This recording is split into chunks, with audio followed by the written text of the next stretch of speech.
तर नमस्कार मित्रांनो, तुम्ही पाहतात मज्जा युट्यूब चॅनल आणि मी आर्यन तुमचं सरचं स्वागत करतो। तर मित्रांनो, इथे आपण बघणार आहे ओपनिंग वोटिंग ट्रेंड। तर कोण आहे शेवटी कोण आहे पहिला। तर मित्रांनो, आपण इथे बिग बॉसचा गेम पण एक्सपोज करणार आहे, त्यांनी कोणता गेम केला आहे। तर पहिले आपण बघूया की त्यांनी काय खेळ खेळला।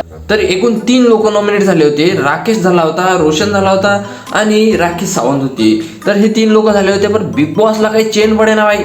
बिग बॉसला वाटलं आता एक जण पाहिजे, आता कसं घ्यावं। तर कॅप्टनला एक पॉवर देऊन दिली। आता कॅप्टन माहितीच आहे तुम्हाला कोणाचं नाव घेणार, ती ऑब्विसली घेणार आहे प्राजक्ताचं नाव, कारण की बाकीचे टोळी गँगचे मेंबर जे आहे ते ऑलरेडी सेफ झाले होते आणि तिने जर त्यांचं नाव घेतलं असतं तर हे वाचली असती, पण तिने प्राजक्ताचं नाव का घेतलं, कारण की प्रभू आणि प्राजक्ताचं थोडं बिनसलेलं होतं, म्हणून तिने ऑब्विसली प्राजक्ताचंच नाव घेतलं आणि ती पण नॉमिनेशन मध्ये आली किंवा बिग बॉसने खेचून आणलं तिला।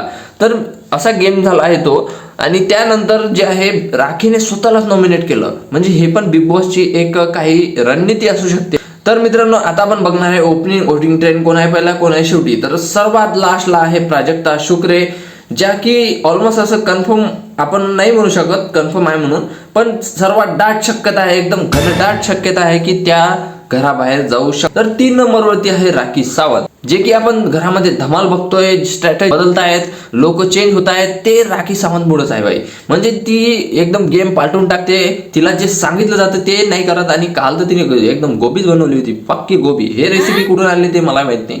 त्यानंतर 2 नंबरवरती आहे राकेश बापट। तर राकेश बापट जे आहे ते राखीमुळेच नॉमिनेट झाले आहे।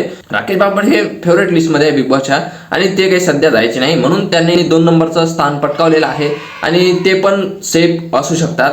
त्यानंतर इथे पहिल्या नंबरवरती आहे रोशन भजनकर। रोशन दादाला म्हणजे पूर्ण महाराष्ट्राचा सपोर्ट भेटत आहे, पण मित्रांनो इथे गेम कुठे आहे, गेम आतापर्यंत काही दिसला नाही आहे। आता लोक सिंपतीच्या नावावर वोट देत आहे की काय करत आहे ते मला माहित नाही, पण रोशन दादाचा गेम मला सांगा ना तुम्ही काय आहे। आपण जर फक्त गेमच्या नावावर जज करायचं ना, तर रोशन दादाचा गेम काहीच नाही आहे। म्हणजे चुकलीच्या घरामध्ये जेव्हा रोशन दादा गेला होता ना, तेव्हा विशालने म्हटलं पण होतं की ह्या आपल्याला नकोय, याचं टोळीमध्ये काय काम आहे, तरी तो त्यांच्या सोबत राहतो, त्यांच्या सोबत बोलतोय। भाई गेम खेळा ना यार, म्हणजे तुमच्यासोबत एवढं दगाबाजी होत आहे तरी तुम्ही त्यांच्यासोबत राहत आहे, उठत आहे, बसत आहे। त्यांना जर वाटलं ना तर ते तुम्हालाच नॉमिनेट करून टाकतील शेवटी, कारण की हा इंडिव्हिज्युअल गेम आहे, म्हणून तिथे समजायची गरज आहे। आणि इथे कोण कोण डेंजर झोन मध्ये आहे, तर पहिलं नाव सांगितलंच आहे मी की प्राजक्ता शुक्रे डेंजर झोन मध्ये आहे। त्यानंतर आहे राखी सावंत आणि रोशन भजनकर। म्हणजे राखी सावंत काय म्हणतोय मी की त्यांचा जो कॉन्ट्रॅक्ट होता तो 15 दिवसाचा होता, त्यामुळेच त्यांनी स्वतःला नॉमिनेट केलं आहे। आता बिग बॉसला वाटलं की यांची आता गरज संपली तर ते काढून टाकतील त्यांना। त्याच नंतर आहे रोशन भजनकर। आता पहिल्या नंबरवर आहे म्हणून असं नाही आहे की ते घराबाहेर जाणार नाही, कारण की ते 2 नंबरवर असणार आहे, पहिल्या नंबरवर असणार आहे। जसा पहिल्या नंबरवर करण होता तो पण घराबाहेर गेलाच आहे, कारण की त्याचा गेमच नाही आहे। गेम नसला की बिग बॉस बाहेर काढणार म्हणजे काढणार। आता इथे प्राजक्ता शुक्रेचा सर्वात पहिला नंबर आहे, त्यानंतर राखी सावंत आहे आणि रोशन भजनकर। हे 3 लोक खूप डेंजर झोन मध्ये आहे, डेंजर म्हणजे एकदम डेंजर झोन मध्ये। तर आता कोणाचं इव्हिक्शन होणार ते बघायची गोष्ट आहे। त्याचनंतर तुम्हाला हा व्हिडिओ आवडला असेल तर एक लाईक करा आणि असेच अपडेट पाहण्यासाठी लवकर आपल्या चॅनलला फॉलो करून घ्या। तोपर्यंत पाहत राहा आणि हसत राहा। Bye bye, take care, Tata.